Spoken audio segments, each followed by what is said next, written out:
Le bulletin édition du 7 mars 2015. Aujourd'hui, on parle de soins palliatifs, de l'école de cirque de Verdun et de fraude envers les aînés avec une agente socio-communautaire du SPVM.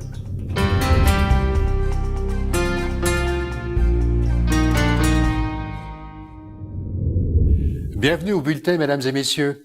La Société de soins palliatifs à domicile du Grand Montréal offre et dispense des soins palliatifs et des services de qualité à toute personne atteinte de cancer en phase préterminale et qui désire vivre à domicile la dernière étape de sa vie.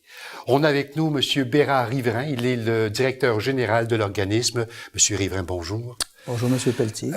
Votre organisme en est un à but non lucratif et vous offrez toute une gamme de services.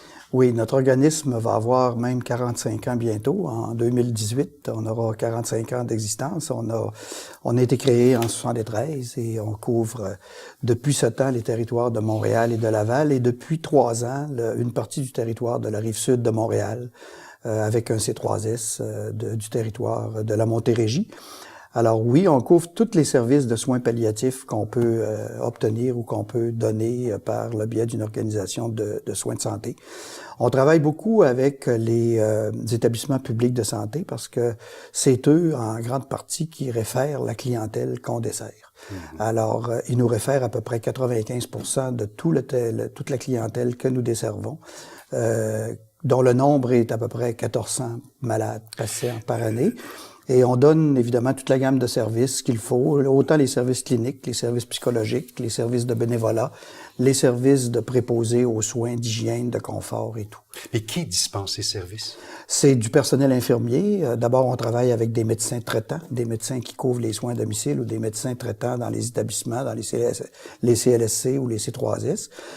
C'est une équipe d'infirmières, une équipe d'à peu près 25 infirmières et infirmiers qui couvrent les territoires, qui travaille aussi avec des préposés. On a une équipe de préposés aux soins d'hygiène, de confort et d'accompagnement d'à peu près une dizaine de personnes. Et une équipe d'à peu près 70 à 80 bénévoles selon le cas par année qui complète aussi la gamme de services qu'on peut donner sur les territoires. J'imagine que ce sont des bénévoles qui ont une certaine formation aussi. Oui, on exige que les bénévoles, d'abord on recrute nous-mêmes nos bénévoles, on les sélectionne, on les forme et on les accompagne par le biais d'un processus de coaching, si vous me permettez l'expression, pour les rendre vraiment aptes à couvrir les soins les services qu'on leur demande de couvrir. Et c'est des bénévoles qui sont formés, qui sont même formés en cours d'emploi, si vous me permettez l'expression, parce qu'on leur donne des programmes de formation annuels. Ça demande quoi comme qualité de base pour devenir un bon bénévole? Pour devenir un bon bénévole, ça demande premièrement de la disponibilité. Deuxièmement, ça demande de l'empathie, ça demande de la compassion, ça demande une ouverture à cette pratique clinique-là, parce que c'est pas tout le monde qui est habile ou qui est à l'aise à côtoyer la mort, parce qu'on donne des soins palliatifs, donc on donne des soins beaucoup de fin de vie. Et ces gens-là travaillent avec soit avec des accompagnants, des aidants naturels ou même des malades. Alors ça prend une grande forme de compassion, une grande forme de disponibilité, une grande capacité d'écoute. Faut absolument que le jugement soit absent de cette... Que voulez-vous dire? Je veux dire, faut pas que les gens jugent les comportements et des malades et des proches aidants. Faut que ces gens-là, on leur demande d'avoir du jugement et de ne pas juger. Parce que vraiment, ils sont tout le temps dans des situations de proximité avec les malades et avec les proches aidants. Puis c'est pas toujours évident non plus. Parfois, à l'intérieur d'une famille, il y en a qui vont souhaiter le retour à l'hôpital de leur conjoint ou de leurs proches. Il y en a qui vont résister à ça. Alors, on a même parfois, c'est pas les bénévoles qui font ça, c'est plutôt notre personnel clinique et notre psychologue, mais on a des petits conflits ou des conflits familiaux même à gérer, des contentieux, si vous me permettez l'expression. Mais les gens travaillent dans ces contextes-là. Vous parlez d'une approche globale intégrée. Oui. Que voulez-vous dire? Bon, ce qu'on appelle approche globale intégrée, c'est on prend soin de tous les aspects de la personne et de la maladie. Tant l'aspect clinique l'aspect familial. Parce que si on veut accompagner quelqu'un jusqu'à son décès, ça prend des proches aidants. Donc, il faut travailler le proche aidant ou les proches aidants font partie du processus de soins. On tient compte aussi de l'aspect psychologique du malade et des proches aidants, parce que c'est bien important. On tient compte de l'aspect spirituel, parce qu'il y en a qui, la majorité des gens qui s'apprêtent à décéder, par exemple, vont se questionner par rapport à leur vie, vont se questionner par rapport à comment est-ce que leur vie s'est déroulée. Ils vont avoir plein de questions. Est-ce qu'ils sont croyants? S'ils sont croyants, ben c'est une approche qui est différente aussi. Donc, l'approche spirituelle est fondamentale aussi dans notre processus de soins. Et on tient compte aussi de l'aspect environnemental, parce qu'on n'est pas dans un établissement de santé, on est à la maison. Faut s'adapter à tout un environnement qui est bien différent de ce qu'il est lorsqu'on est en établissement de santé. Donc, l'approche globale intégrée tient compte de tous ces aspects-là, social, culturel, religieux, spirituel, clinique, psychologique, familial et social. Un accompagnement de gens en fin de vie qui doit marquer ceux qui aident ces gens-là aussi. J'imagine que un aidant, ça peut être également, parmi vos bénévoles, ne sont plus les mêmes après avoir vécu une telle expérience. Non, c'est des gens qui, même si on les a formés, même si notre personnel, l'infirmier qu'on a embauché, s'attend à traiter au plan clinique des personnes en fin de vie ou des personnes en soins palliatifs, des personnes dont le pronostic a été déclaré irréversible, pardon. Alors, ces gens-là reçoivent aussi des messages de leurs patients, reçoivent des messages aussi des proches aidants et reçoivent des messages de grande philosophie de vie parfois, de grande spiritualité, reçoivent aussi des messages de douleur, des messages de contrainte, des messages d'approche de la mort, de peur, d'angoisse, de colère, de déni, tout ce que vous voulez, mais les gens qui travaillent chez nous apprennent quasiment autant qu'ils peuvent livrer de services, qu'ils peuvent donner de services. Vous en sortez grandi, hein? Oui, et moi j'ai vu des infirmières arriver avec des messages extraordinaires, des messages de patients qui sont à 3 jours de leur mort et qui vont révéler des messages de grande philosophie de vie sur le rôle qu'ils ont joué dans la société.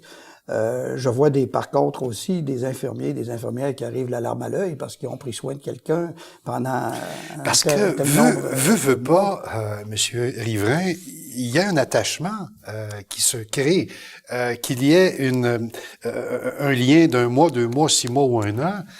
Il reste que c'est très affectif, tout ça. Oui, il y a un attachement. Il y a un deuil aussi à faire pour l'aidant. Absolument. Il y a un attachement clinique, bien sûr, parce que le rôle premier est clinique.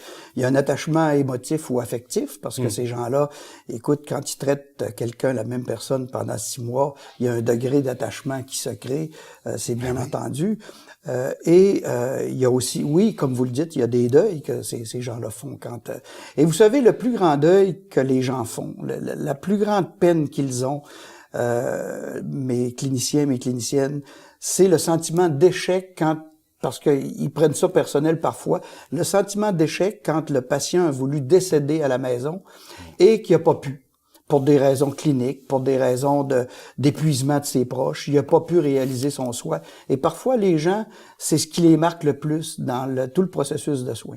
C'est qu'ils ont un sentiment d'avoir échoué par rapport à la volonté, par rapport au souhait du malade et de ses proches, parce que, comme je vous le disais, pour des raisons X, on a dû le transférer. Alors ça, les gens le vivent et ils trouvent ça triste parce qu'ils sont là, eux autres. Nous, notre mission, c'est d'accompagner jusqu'à la mort autant que faire se peut. Et si on réussit pas, ben les gens vivent un petit peu un sentiment d'échec. Est-ce que vous acceptez les legs testamentaires? Oui, on accepte les legs testamentaires. On est financé d'ailleurs à hauteur de à peu près 60 à 65% par l'État. Et le reste, c'est des dons privés. Soit que ce soit des fondations, soit que ce soit des communautés religieuses, soit que ce soit des corporations qui nous font des dons, soit que ce soit des familles qui nous font des legs ou qui nous font des dons, des gens qui décèdent nous font, soit que ce soit aussi par le biais d'assurance vie, etc. Et on a même notre propre fondation qui se finance à partir d'activités spécifiques, comme on a un concert, par exemple, le 13 mai prochain, dont on espère amasser, par le biais duquel on espère amasser 500 000 $ et qui va aller directement aux soins. Monsieur Bérard-Riverain, pour rejoindre votre société, vous avez votre site. Oui, nous avons notre site qui est en révision actuellement parce qu'il est un petit peu vétuste, mais on est en train de le réviser, de le rajeunir, si vous me permettez l'expression. Et il y a toujours nos numéros de téléphone où les gens, auxquels les gens peuvent s'adresser pour 514-272 3168 et vous avez accès direct, ou 272-6200. 7200. Et ça couvre le territoire, vous me disiez, Montréal. Montréal, Laval et une partie de la Rive-Sud. Monsieur Bérard-Riverain, merci beaucoup. Ça m'a fait plaisir, Monsieur Pelletier. Merci de m'avoir invité.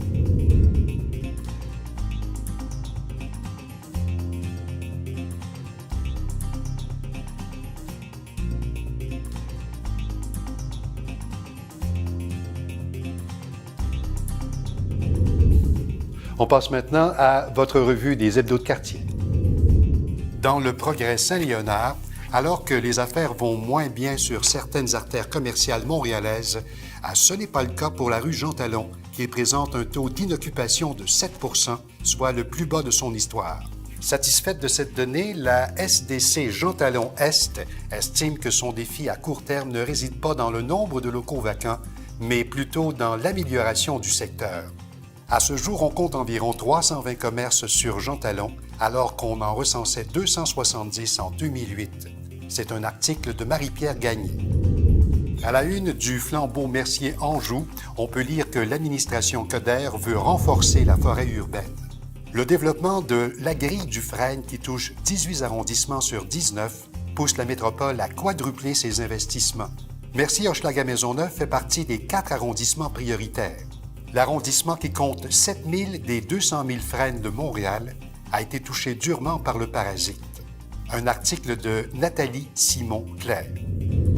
Dans le journal Saint-Michel, après des centaines de prestations musicales au Québec, au Canada, aux États-Unis et en Europe depuis 1990, c'est la première fois que les élèves de l'orchestre symphonique de l'école Joseph-François Perrault se présentaient devant plus de 2000 mélomanes et juges, présents dans la grande salle du Carnegie Hall de New York afin d'exécuter 3 pièces majeures de leur répertoire. Un papier de Jean-François Lassette. Dans Nouvelle-Hochelaga-Maisonneuve, Audrey Gauthier écrit qu'après le départ d'étudiants pour la Turquie, porte d'entrée vers la Syrie, où l'on retrouve le groupe armé État islamique, le Collège de Maisonneuve a suspendu le contrat de location avec l'école Les Compagnons, affiliée au Centre communautaire islamique de l'Est de Montréal, présidé par Adil Charkaoui. C'est à la suite d'une plainte d'un autre locataire que la direction du collège a décidé de faire des recherches sur l'école de M. Charkaoui.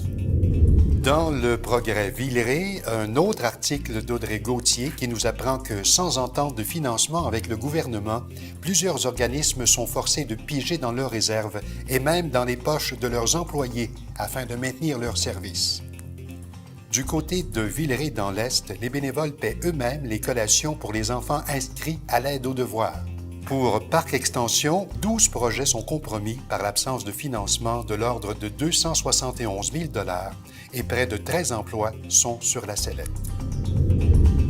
À notre segment Actualité municipale, on accueille encore cette semaine Camilla Rodriguez-Cea. Bonjour Camilla. Bonjour.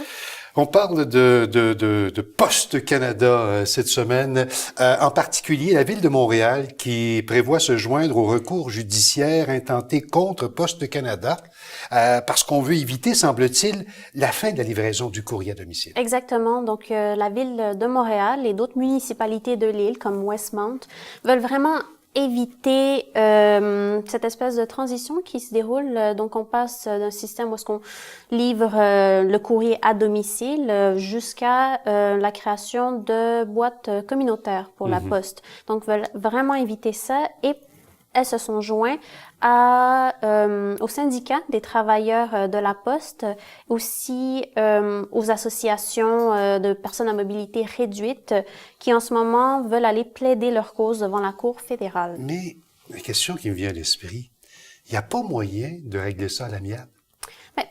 Poste Canada dit être ouvert à collaborer avec la Ville de Montréal, mais selon le maire de Montréal, Denis Coderre, c'est faux. En fait, c'est comme si la Ville de Montréal parlait dans le vide et les demandes ne sont pas écoutées de la part de Poste Canada, en tout cas selon Denis Coderre. Mais il faut dire que Poste Canada a quand même des objectifs qui sont précis. Oui. Il l'affirme d'ailleurs depuis le début. Mais qu'est-ce qui explique ce virage de la part de Poste Canada?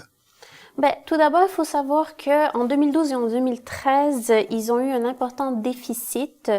Puis, donc, dans cette transition-là, cette transition devrait vraiment pallier à ce déficit-là.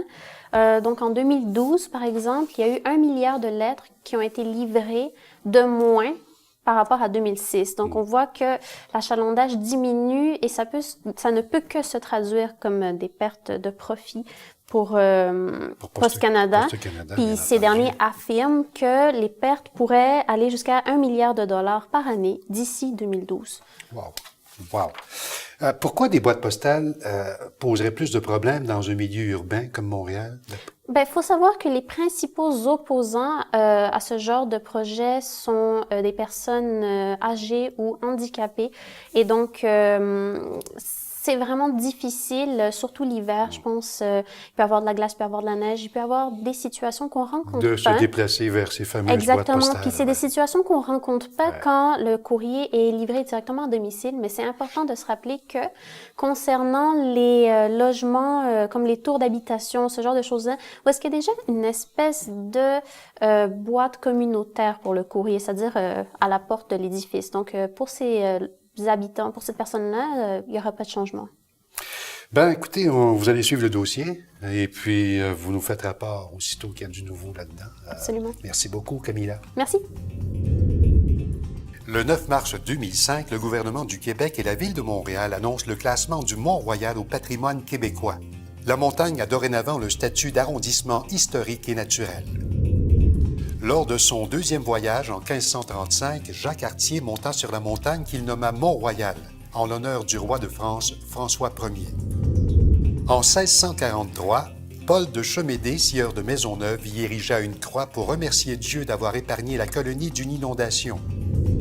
En hommage à cet événement, une croix en métal fut érigée en 1924. Depuis 1992, elle est éclairée à la fibre optique. Pour sa part, le parc du Mont-Royal a été inauguré le 24 mai 1876. Aménagé par Frédéric La Olmsted, le paysagiste de Central Park à New York. À cette époque, il était considéré comme le plus important architecte de paysage en Amérique. 1906 fut l'année de la construction du belvédère en hémicycle, d'une balustrade de pierre et d'un petit pavillon de thé surplombant l'escarpement sud du parc, œuvre des architectes Edward et William S. Maxwell, assisté de l'architecte paysagiste Frédéric Todd. Hors du parc, la montagne accueille sur ses pentes des institutions importantes dont le cimetière Notre-Dame-des-Neiges, l'Oratoire Saint-Joseph et l'Université de Montréal. Depuis le 9 mars 2005, le Mont-Royal est protégé par un décret du gouvernement du Québec qui permet de protéger ce territoire urbain qui s'étend dans sa partie la plus large sur environ 4 km d'est en ouest et 2,2 km du nord au sud. Après la pause, on parle de l'école de cirque de Verdun et d'un programme pour aider l'intégration des nouveaux arrivants. Restez avec nous, on vous revient dans quelques instants.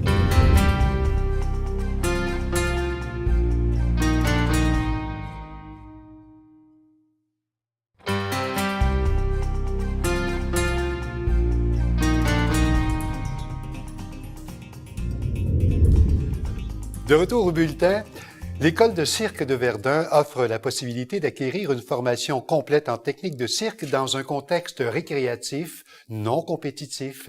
Et j'accueille Joanne Pelletier. Elle est coordonnatrice des programmes de formation. Bonjour. Bonjour. À qui s'adresse votre école? Ben, en fait, à tous ceux que le cirque intéresse, évidemment, on a la majorité de la clientèle qui sont des jeunes. On a un programme récréatif le samedi, ça va de l'âge de 3 ans jusqu'à, le samedi, on a jusqu'à 17-18 ans. On a aussi des cours pour les adultes la semaine. On a beaucoup d'écoles primaires, services de garde qui viennent en semaine, les 5 à 12 ans. Donc, c'est quand même assez large comme clientèle. Vous existez depuis combien de temps? En fait, depuis 1988. Mine de rien. Oui, ça nous fait presque 30 ans oui, bientôt. exactement. Quelle discipline enseignez-vous? En fait, on couvre pas mal toutes les disciplines de base. On a, bon, tout ce qui est manipulation, différents objets. On a différentes techniques aériennes, trapèze, tissu, corde lisse. On a trampoline, acrobatie, fil de fer, les boules d'équilibre, les rollabola. On a vraiment un gros éventail, là.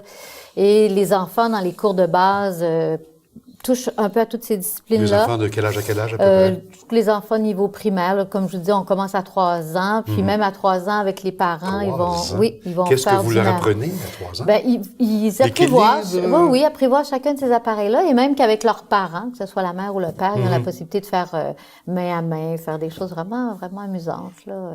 C'est vraiment de la découverte, là. Madame Pelletier, quel genre d'activité scolaire offrez-vous?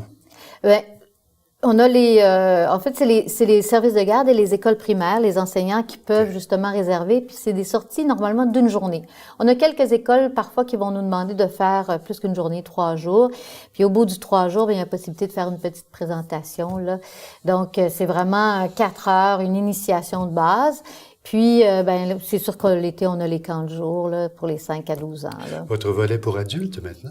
Le volet pour adultes, c'est vraiment la même chose. C'est qu'on va essayer d'offrir à un adulte la possibilité d'essayer des différentes techniques. Est-ce qu'il y a une limite d'âge? Disons, quelqu'un dans la soixantaine se présente chez vous avec une bonne forme physique, avec beaucoup de bonne volonté. Est-ce que vous allez lui demander une preuve de santé médicale? Pas nécessairement. On va discuter avec la personne, puis on va voir justement c'est quoi le parcours, qu'est-ce qu'elle a comme vécu, qu'est-ce qu'elle a comme attente, à quoi elle s'attend justement de faire. C'est sûr que quelqu'un qui arrive à 60 ans pour la manipulation, pas de problème, là, c'est facile. À 60 ans, trampoline, là, on va peut-être poser plus de questions, les genoux, le dos, des blessures, des choses comme ça. Mais l'idée, c'est justement, c'est de voir, selon l'intérêt de la personne, qu'est-ce qui est possible de faire. Quelles sont les qualités minimales pour être admis? Ben, il faut pas avoir peur, c'est ça, d'y mettre vraiment du sien, de dire, ben, OK, j'essaie, puis après ça, ben, d'être prêt à être patient pour progresser, parce qu'on n'avance pas toujours aussi vite qu'on souhaiterait. Ce sont des disciplines, on ne peut pas l'oublier, ça s'acquiert, ça se pratique. Pratique, ça a l'air facile parce que c'était pratiqué. Exactement. Parmi les gens qui sont allés à votre école de cirque, est-ce qu'il y en a qui se sont démarqués, qui sont sortis du lot, qui sont allés au Cirque du Soleil et l'Oise ou peu importe? Ah oui, tout à fait. En fait, on a un programme pré-professionnel qui permet à c'est sûr que nous, on va toucher un groupe d'âge plus large qu'à l'École nationale de cirque, mais on fait de 8 à 23 ans. Donc, c'est sûr que là-dedans, il y en a dans l'entraînement de 16 heures par semaine qui, à un moment donné, développent un intérêt et sont assez déterminés justement pour dire, ben OK, je vais aller plus loin, soit en essayant d'entrer dans une école professionnelle, mais plusieurs ont monté leur numéro et ont réussi par un autre chemin à être engagés autant par le Cirque Éloise que, effectivement, le Cirque du Soleil. On a quelqu'un, entre autres, là, qui avait fait notre programme pré-professionnel puis qui a réussi à... Donc, ça dépend beaucoup de la détermination de la personne. C'est sûr que les qualités physiques sont là, mais la détermination y est pour beaucoup aussi. Est-ce que vous faites passer des auditions? Pour le programme pré-professionnel, oui. Okay. Pas le programme récréatif, mais pré-professionnel, oui. Puis effectivement, au mois d'avril, en fait, on va avoir une rencontre d'information. Et en mai, fin mai, on va avoir nos auditions pour le programme l'année prochaine. Qui donne ces formations? En fait, c'est des gens qui se sont retrouvés dans le métier, qui ont performé pendant un certain temps et qui, à un moment donné, décident qu'ils veulent donner de la formation, qui ont un autre emploi en même temps. Puis on en a aussi qui continuent de performer, qui sont en pause, puis entre les pauses viennent travailler avec nous. Donc, c'est assez large. En même temps qu'il y en a que c'est vraiment des jeunes qui ont commencé quand ils étaient enfants, ont progressé, décident de continuer à faire de la formation en temps partiel et qui, par contre, se dirigent dans complètement autre chose pour gagner leur vie. Alors, c'est l'amour de l'art, c'est l'amour du cirque. Parmi ceux et celles qui écoutent présentement, on peut aller assister à un spectacle que ces élèves donnent, hein, annuellement. Oui, c'est ça. À la fin du mois de mai, en fait, le 30 mai, on va avoir notre spectacle récréatif avec les enfants. Et la semaine qui suit, on va avoir notre spectacle pour le programme pré-professionnel. Puis tout ça est bien indiqué sur le site Internet de l'école. www.e-cirqueverdun.com. Exact. Et il y a un numéro de téléphone également où on peut vous joindre. Hein? Oui, 514-768-5812. 5802, j'imagine que vous avez une page Facebook. Oui, Twitter, tout, Parce qu'on parlait tout beaucoup ce qu'il faut pour être présent partout. D'accord. Madame Joanne Pelletier, merci beaucoup. Merci à vous. Longue vie à votre école de cirque. Merci beaucoup. Au revoir.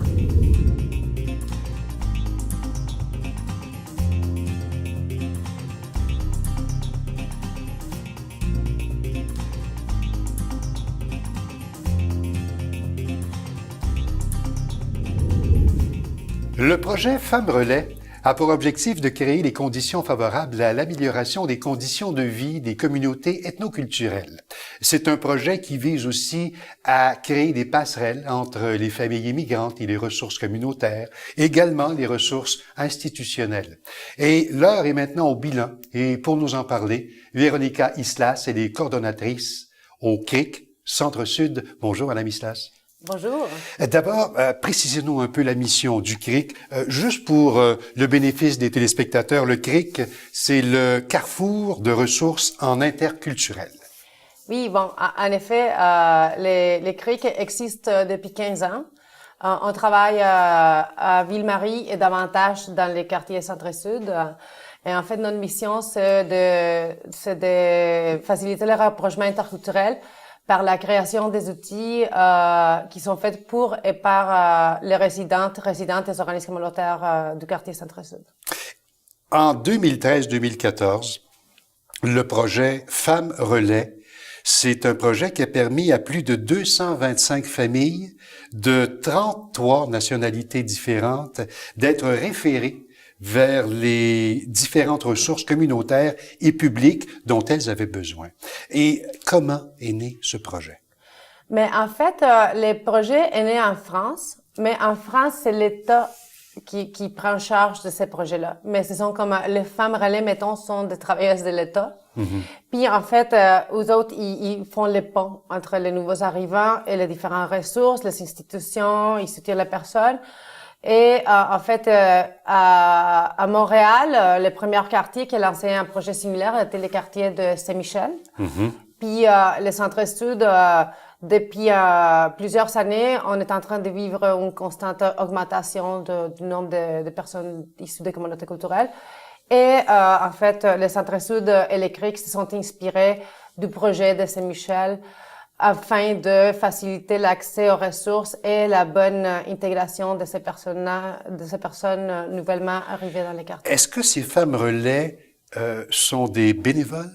Elles sont des bénévoles, effectivement. Issues de l'ethnicité, en tout cas des femmes qui sont arrivées ici il y a quelques années ou quelques mois? Exactement, ce sont des immigrantes qui issues parlent... de l'immigration, devrais-je dire, oui. Qui parlent le français et une autre langue. Ça pourrait être l'arabe, l'espagnol, l'anglais, le mandarin, le créole, le perse. Et ces femmes-là, en fait, nous, on leur donne des formations sur différents thèmes, sur les différents systèmes, le système scolaire, le système santé, sur la relation d'aide, sur les ressources communautaires du quartier, sur l'approche interculturelle, pour qu'ensuite, eux autres deviennent l'interface entre les nouvelles familles, les familles nouvellement arrivées, et les différentes ressources du quartier. Si on voit d'une façon plus générale, quels sont les principaux obstacles auxquels sont confrontés les nouveaux arrivants? Il y en a beaucoup. Il y en a vraiment beaucoup Et parmi d'obstacles. les principaux, là? Mais c'est en fait, c'est la méconnaissance de la langue, c'est la méconnaissance des ressources, ce sont les moyens économiques, c'est le manque de reconnaissance des compétences et c'est la méconnaissance du système et des codes culturels. Chaque fois qu'on arrive à une place, à un pays, il y en a des codes culturels qui sont de ce pays-là. Puis quand tu arrives, tu connais pas les codes culturels, c'est un apprentissage qu'il faut faire de zéro. Et dans l'intérim, tu travailles avec les codes culturels de ton pays, puis c'est ça qui fait qu'en sort, c'est difficile des fois de Chez nous, vraiment là, pouvoir bien t'intégrer. Chez nous, là, concrètement, là, Ouais. que sont ces codes culturels?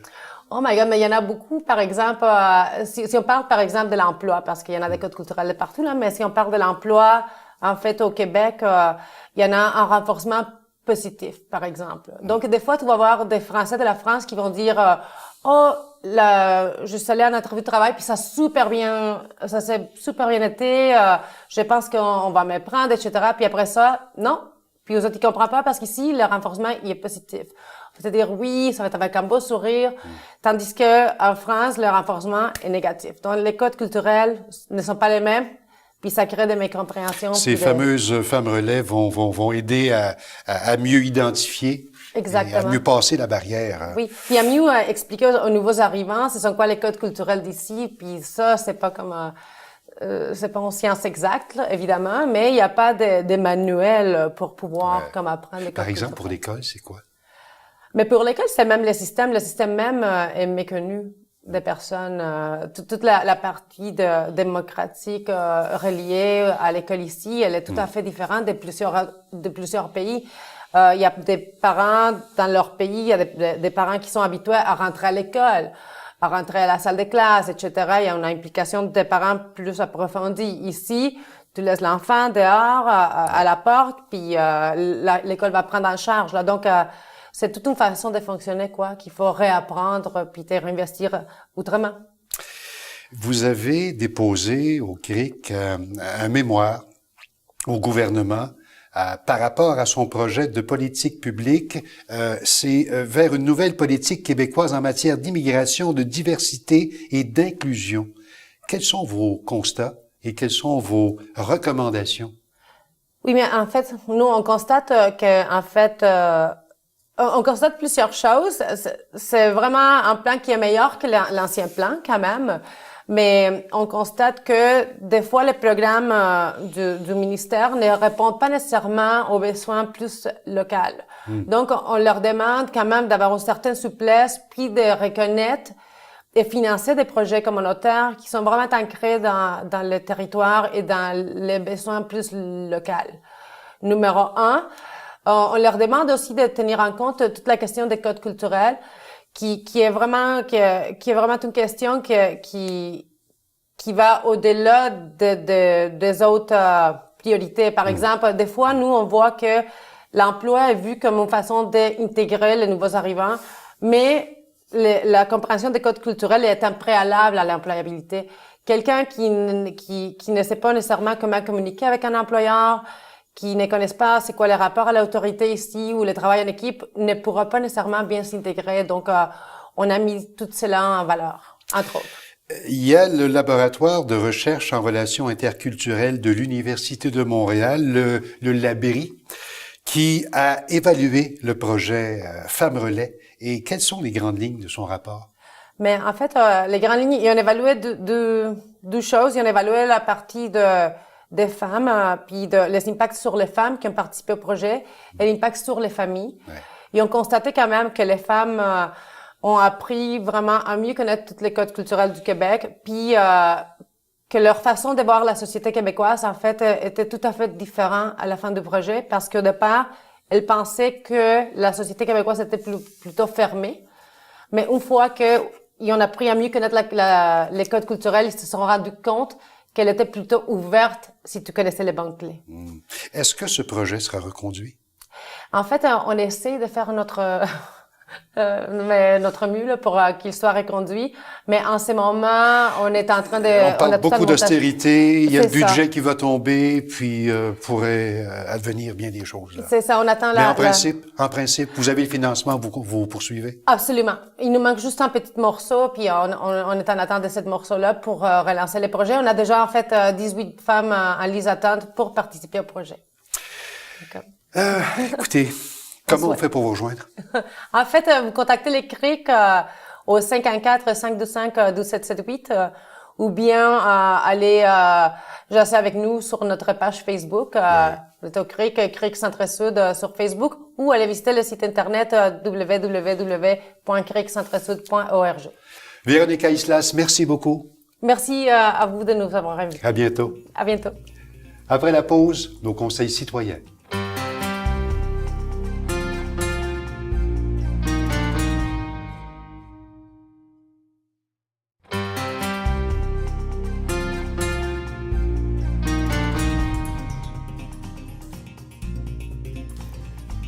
De retour de la pause, les arnaqueurs font des milliers de victimes chaque année. La majorité des personnes visées sont des aînés qui se voient soutirer des milliers de dollars. Une situation que le SPVM prend très au sérieux. Et dans ce segment Conseil citoyen, on en parle avec Marie-Claude Larocque. Elle est agente socio-communautaire au service de police de la Ville de Montréal. Bonjour, Madame Larocque. Bonjour, ça va bien? Ça va très bien. La fraude du petit-fils, si on en parlait d'abord, une fraude qui perdure et perdure, on en parle, on en reparle, mais il y a toujours des ravages. Oui. Qu'est-ce que cette fraude? Effectivement, c'est important d'en parler. C'est une fraude qui fait des ravages, comme vous dites, depuis quelque temps sur l'île de Montréal, mais elle est toujours présente. Donc, c'est important d'aviser les gens. Le stratagème est très simple, mais il faut que les gens soient au courant. Donc, d'abord, oui, ça vise les personnes âgées parce que ce sont des personnes vulnérables. Et l'arnaque se fait par téléphone. Donc, la personne âgée reçoit un coup de téléphone d'une personne, habituellement qui parle français, et il se fait passer pour un membre de la famille. Habituellement, il se présente comme étant son petit-fils. Si la personne âgée a effectivement un petit-fils, il dit, ben, grand-maman, grand-papa, vous me reconnaissez, c'est moi votre petit-fils. La personne âgée, souvent, peut reconnaître la voix et nomme le nom. Donc, nomme un nom du petit-fils. Donc, à partir de ce moment-là, le fraudeur utilise, pour gagner la confiance de la personne, oui, effectivement, c'est bien moi, tu m'as reconnu. Grand-maman répond, oui, c'est Régent. C'est moi, c'est Régent, tu m'as reconnu. Donc, à partir de ce moment-là, ça gagne la confiance. La personne âgée croit discuter avec son petit-fils et c'est là qu'embarque tout le stratagème de la fraude. Il prétend une situation d'urgence. Donc, soit qu'il s'est fait arrêter par la police, soit qu'il y a des problèmes juridiques, soit qu'il y a eu un accident de voiture. Donc, il dit, je suis au poste de police, j'ai besoin d'un montant d'argent pour sortir du poste de police et t'as pas à t'inquiéter, tu le sais que j'ai de l'argent. Demain matin, je vais aller te rembourser ou dès ma sortie de prison, je vais aller te rembourser. T'as pas à t'inquiéter, le montant va être remboursé complètement. Souvent, le montant demandé est très élevé. Habituellement, c'est aux alentours de 4 000 $. Et ça, c'est d'après vos statistiques? Oui, c'est le montant. J'imagine que le pseudo-petit-fils ne demandera pas 4 000 $ à sa grand-maman supposée de là. Ben, il le demande, il gagne la confiance, il est très gentil, donc il demande, j'ai besoin de 4 000 $. D'un coup. Donc, c'est pas, quand on libère des gens, de toute façon, nous, au service de police, on les libère pas en demandant un montant d'argent. Donc, mais il dit que souvent, il y a eu, dans le quartier ici, ce qu'on a eu, c'est qu'il y a eu un accident de voiture qui a été pris avec de la boisson, donc il a besoin de 4 000 $ pour sortir. Des fois, il demande des transferts d'argent, mais les personnes âgées sont pas habituées avec les transferts d'argent, donc la personne dit, ben, je vais même te payer le taxi pour aller à la caisse, aller à la banque. Donc, la personne âgée, souvent, se déplace elle-même, va chercher le montant d'argent à la banque, à la caisse, revient chez elle, puis il dit, bon, je vais t'envoyer un de mes amis, étant donné que je suis détenue, je peux pas y aller, je vais t'envoyer un de mes amis ou le père d'un de mes amis pour aller chercher l'argent. Donc, et ensuite, ben, la personne âgée, quand la personne vient, la personne, elle se présente bien, elle est polie, elle est gentille, donc la personne âgée donne l'argent, puis ensuite, ben, la personne âgée attend le retour de son petit-fils. Grand-maman, je ne pourrais pas y aller, mais je t'envoie quelqu'un chercher l'argent, c'est ça? Effectivement. Okay. Donc, il envoie soit un de ses amis, soit le père d'un de ses amis, ça dépend de l'histoire, là, c'est toujours des choses qui se ressemblent. Donc, la personne se présente à l'appartement, à la maison de la personne âgée, lui remet l'argent, le montant qui a été discuté, parce que des fois, dans certains cas que j'ai eu, la personne âgée n'avait pas 4 000 $, mais disait, bon, j'ai juste 2 500, j'ai juste 1 500. Donc, j'ai une situation qui a dit, ben, c'est pas grave, je vais prendre ton 1 500, le père d'un de mes amis va fournir la différence. Donc, le père de mon ami va aller à ton appartement chercher l'argent. Donc, il y a différentes situations parce qu'on en a beaucoup présentement de ces fraudes-là. On parle beaucoup, quand on parle de ce type de fraude du petit-fils, il n'y a pas des petites filles aussi qui Oui, ça s'est vu aussi, des petites filles, oui. De fausses, bien entendu. Ça, oui, ça s'est vu, des voix féminines. Majoritairement, c'est pour ça qu'on mentionne aux gens ces petits-fils, parce que c'est ça, la majorité de nos fraudes, mais ça s'est vu. Moi, j'ai un cas là, personnel que c'était une petite fille qui a téléphoné. Si je comprends bien le stratagème, bonjour, il faut qu'il soit reconnu de sa victime. Oui. Donc, si la dame dit par hasard, est-ce que c'est Jean-Claude? Oui. Lui, il va sauter là-dessus. Il va sauter là-dessus. Effectivement, c'est moi grand-maman. Il utilise ce nom-là pour gagner la confiance. Okay. Puis, ça peut arriver même quelquefois qu'il dit « Je vais te passer un policier juste pour sécuriser, pour dire « Je suis vraiment au poste de police, je vais te passer un policier parce que j'ai le droit à un coup de téléphone seulement, donc c'est toi que j'appelle. » Les personnes âgées même disent des fois « Mais pourquoi t'as pas appelé ton père? Oui. Pourquoi t'as pas appelé ta mère? » J'allais vous poser justement la même question. Donc, dans ces cas-là, le petit-fils répond « Mais je veux pas l'inquiéter avec ça. Je veux pas l'inquiéter avec ça. Donc, parle-lui-en pas. » Parce qu'on dit souvent aux personnes âgées, avant de prendre une décision importante comme ça, parlez à votre entourage, parlez à vos amis, parlez à vos enfants. Ouais. Donc, ce qu'ils répondent, je veux pas l'inquiéter, mon père, avec ça. Donc, parle-lui-en pas. Je vais venir de te rembourser de toute façon immédiatement après ma sortie de prison, puis il sera pas au courant de mon dossier. La victime se fait prendre. Oui. Comment dénonce-t-elle? Évidemment, c'est d'appeler le 911. C'est important d'appeler le 911. Faut pas être gêné. Des fois, ils sont mal à l'aise face aux gestes, de s'être fait prendre dans une situation comme ça. Ouais. Mais c'est important de nous appeler parce que c'est important de faire un rapport.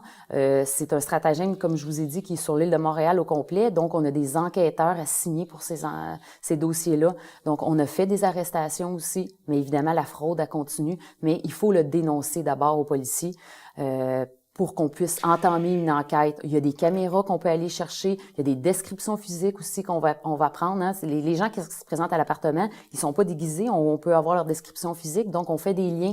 Il y a des analystes qui travaillent pour nous, donc on fait des liens avec d'autres dossiers.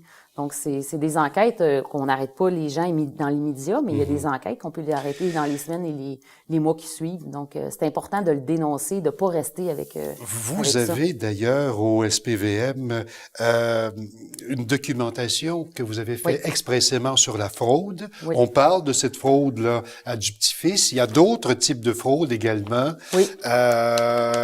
Comme par exemple la méthode de l'entrepreneur, par exemple. On n'a pas le temps aujourd'hui d'expliquer, mais en gros, là, c'est quoi la méthode du... De l'entrepreneur, c'est des gens qui se présentent au domicile des personnes âgées, puis demandent ou sollicitent les personnes pour faire des travaux dans leur maison, demandent un dépôt d'argent. Donc, à partir du moment que les gens demandent un dépôt d'argent, ça peut être une fraude, donc ils ne reverront pas leur argent.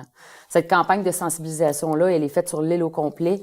On a mis des affiches un peu partout, on a fait des dépliants un peu partout. Plus on en parle, parlez-en à vos proches, parlez-en à votre famille, parlez-en à vos amis, vos voisins. Plus on en parle, plus les gens vont être éveillés, vont être vigilants face à cette fraude-là. Avant de se quitter, j'aimerais que vous nous donniez, de façon générale, quelques conseils de prévention. Bien, à partir du moment que vous recevez un coup de téléphone de quelqu'un prétextant qui est un membre de votre famille, qui dit qu'il est dans une situation d'urgence, prenez un pas de recul, puis sachez dire non. De toute façon, même si c'est un proche que vous connaissez, dans n'importe quelle situation, faut savoir dire non, faut savoir consulter ses proches. Donc, il n'y a pas de situation d'urgence de vie ou de mort. Quand quelqu'un est détenu, de toute façon, on a le droit de se renseigner. Où est-il? Pourquoi? Donc, sachez dire non. Posez des questions aussi face à l'arnaqueur, face au fraudeur. Posez des questions que juste lui pourrait répondre. Bien, vous allez voir si c'est des questions trop personnelles. Dans quelle ville tu habites? Quel est le nom de ton père? Quel est le nom de ta mère? Bien, à partir du moment que c'est trop personnel, vous allez voir, il y a eu des cas comme ça que les fraudeurs ont raccroché. Les fraudeurs ont raccroché parce qu'ils se sont bien remarqués qu'ils ont bien vu que...